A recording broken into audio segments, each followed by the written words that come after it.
Mga kababayan, huwag niyo po kalilimutan sa darating na halalan.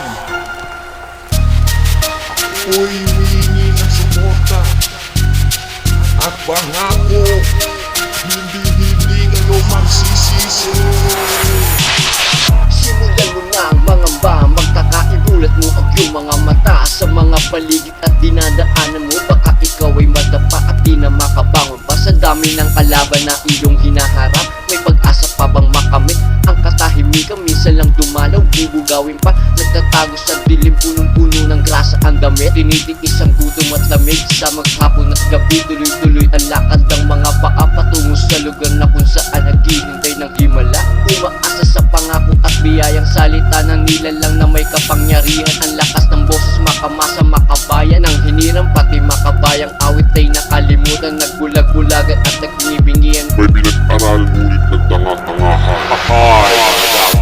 Pilitin mong itago kusang lalabas, aalingaso hanggang sa makita ang bakas. Mga promotor nakahiga sa pera, uting-unting winaldas ang kaban ng masa. Sino ang ginago, sino ang niloko? Mga taong naghihirap, nagbabayad ng buwis, habang mga promotor nagpapakasarap. Disente, arugante, uniforme ng pulis, pero sa likod dito daig pa ang mga pugante.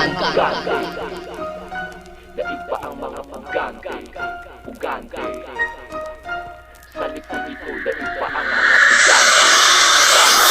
May pag-asa pa kayang magbago ang sistema na paulit-ulit ginagawa. Kahit na sinong ipalit mo, gagaguin ka sa matamis na salita ay mabobola ka. Magpapaikot-ikot sa kalsada, kakaway, kakamay sa mga maralito. Hindi na bago para sa realidad na paulit-ulit ginagawa, ginagago, niloloko mga taong naghihirap sa kamay ng mga halangang kaluluwa. Kailan ba magwawakas ang lahat ng ito? Sa sariling bayang kapwa Pilipino nagtatalo, nag-aaway, nagnanakaw. Ano man ang dahilan mo para nakawin ng kaban ng bayan ay di sapat ang pagbaba. Limuti man, litaw pa rin ang dulot ng kasakiman. Mga promotor na halang ang kaluluwa. Ika nga ng presidente, daig pa ng maaga pang masipag.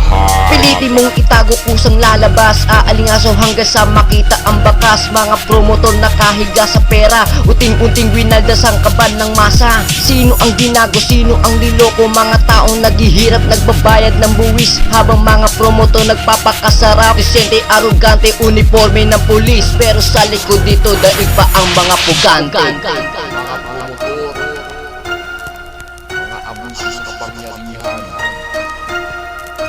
ginagawang hanap ang buhay ng bayan. Wala namang pagkakaroon sistema na ginagawa ng gobyerno. Kailan mo ba kailangan ng